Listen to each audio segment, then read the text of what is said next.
Then they give you the. Oh, let me get candy. Then they give you the new short. Yeah. Like they take your doctor, they give you medicine. Then governor gave you the tips. Wow. Excuse me, sir. The blue candy, you don't have it no more? No more, no more. When are you gonna get it? Next year. Why are you so rude? Excuse me. I said next year you don't have finished right now, no rude. I talked to your other guy. He told me you're gonna get it next week. And you're telling me next year. Maybe next week. You finish? Don't lie to me. You always lie. The other guy told me next week. It is still November. What do you mean next year? You always buy the blue candy. You know, they just ridicule me. You know, and they said this article said they should put the homeless in cycle. And I believe it's a deliberate ploy. So I could get angry and I could call the police on me. They always call police on me, so I'm about to fight them.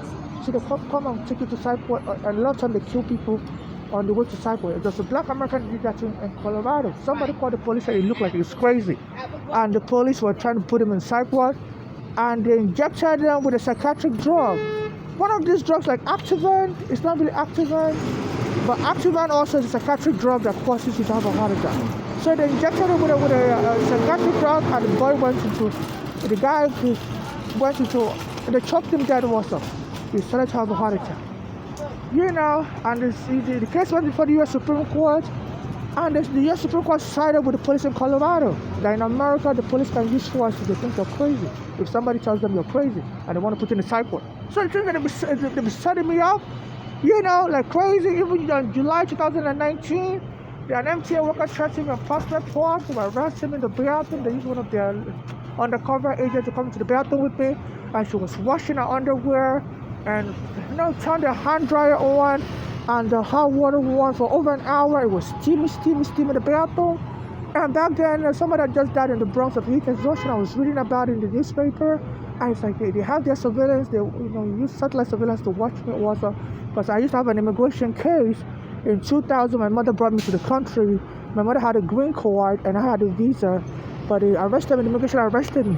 Said children are not allowed into the country with their parents. You know, if their parents has a green card, because they said the visa category. You know, they just arrested me. Found some serious case to arrest me. Yeah, you know, and put me in an immigration prison and took my fingerprints. They put me in the walking hut. They call it walking hut detention facility in Queens. You know, and send my fingerprint to the FBI. So, you know, they've been using a special surveillance for me. Because after that, the 9/11 happened, and every immigrant that had an immigration problem, they put special surveillance on us. So, like the one they used to catch Osama bin Laden is a satellite kind of surveillance. It can pierce through walls. They say Osama bin Laden was hiding in a desert in Afghanistan in an uncompleted building. So yeah, Osama bin Laden didn't know they were using the satellite camera from outer space to peer into the building, and they saw it was there, and they sent snipers to kill him. You know, Osama bin Laden didn't know they already located him. So I believe they used some kind of surveillance on people they deem unlawful immigrant or whatever. You know, so I was reading the newspaper that somebody had just died in the Bronx of heat exhaustion. And I went to use the bathroom like some days later, and they brought this Caribbean woman at the Prospect Park bathroom on the queue line. And she turned the hot water on, turned the heat hand dryer on for over an hour. It was a summer day, July 2019. Days earlier, you know, I read in the newspaper that somebody died of heat exhaustion. And I told her, madam, you're going to cause it to have a heat exhaustion. I said, can you please turn up the hot water? It's steamy in here. It's like, she said she's going to leave it on. She wants to wash her underwear and stuff. And it took her over an hour. She wouldn't stop. And I didn't want to call the police because it was steamy all over. I was afraid the police would come and shoot me dead and claim, you know, I was raising my hand. And they killed Diallo. Because, you know, the police, you know, it was during the Barack Obama administration, 2019, and they were killing a lot of blacks around that period. So I didn't call the police, so I left her. I recorded her. I told her I'm going to post the video on social media. The civil rights activists will pick up the case. So I left Prospect Park Q train, took the train to DCAB, the Q to DCAB, got on the R to J Street. As soon as I got on J Street, an MTA worker, a Spanish male with an orange apron on, told me, you're done today. So I brought out my phone. I started recording on my video. I said, that guy just threatened me. Said I'm done today. I said, I don't know what that means, but I'm afraid for my life because also some days earlier, an African in Harlem, an African guy of Senegalese descent was throwing water at the police. And they said this NYPD was engaging in revenge, like Abdul Wima. It was an Asian immigrant, but they said he was a member of a gang. The alleged or suspected Abdul Wima was a member of a gang, and they were menacing the police. So they followed him to the bathroom when it was the Rikers Island and plunged his behind. And Abdul Wima, was injured, was badly injured. So, they said the NYPD routinely, allegedly, retaliates anytime a black person does something wrong to the NYPD. So there was an African guy of Senegalese descent around that July 2019 was throwing water at the police. So they started menacing me with undercover agent because I'd taken the NYPD to court. They killed my friend that was gone already. I took them to court for taking my home in 2010, and for many, many, many, many years, they were still harassing me. So when the African got through what I read them in July 2019, within days, I was being menaced in the subway. As I normally go to the Prospect Park Q train to use the bathroom. So this Caribbean woman, she always comes there to accost me, harass me, and she left the hot water on, the hand dryer on for over an hour, and I kept telling her, can you please stop? You're endangering my life. You're being deliberately indifferent to my safety. I said, you're committing a crime, madam, and I'm going to, I'm recording you. You're by the sink, and you wouldn't stop turning the hot water on for like over an hour and the hand dryer on. And she left the hot water running. And it was so blue, steamy, and so I kept telling, so I eventually left the bathroom. I couldn't use the bathroom. I was sweating. And I was wearing, I had my belongings and I was sweating, and after I left the bathroom, I was threatened by the MTA worker that was done that day.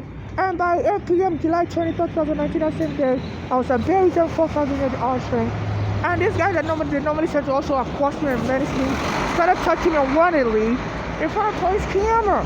So I told him, can you stop it? Also, why I'm being menaced so much today.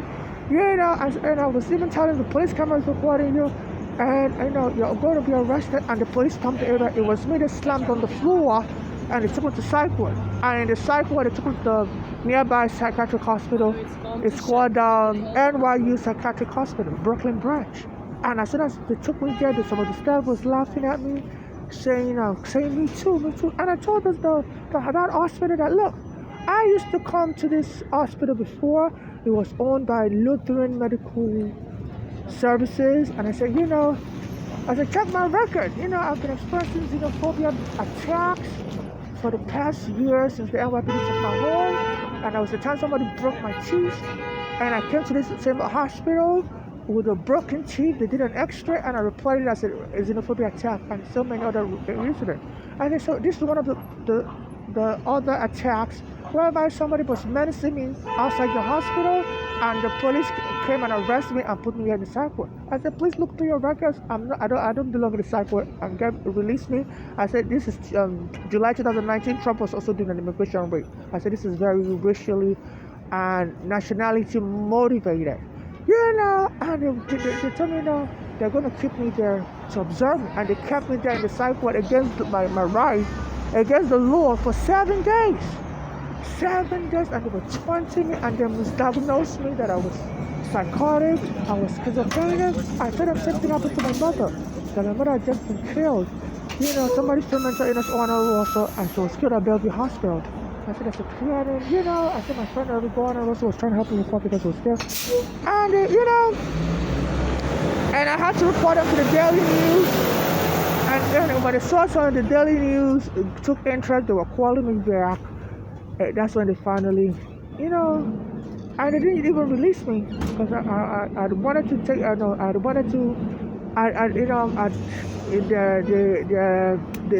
the patient advocate lawyer in the hospital reluctantly agreed to present my case at the Brooklyn Supreme Court for my release, for my being held involuntary.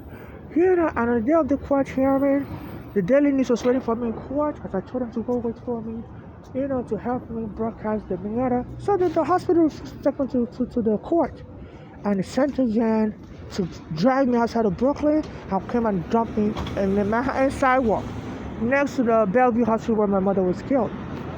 You know, I didn't even have money. I was stranded. And Trump was president, and they treated me like a nobody, like a total recluse, like an African slave. You know, so this is beyond measure. And I've been experiencing things like any item I buy, they either start hiding in the stores, I won't be able to get by it anymore. You know, just awful patterns like that. You know, things that, you know, just excessive mistreatment. I know, hostility, all around hostility. So this was going on.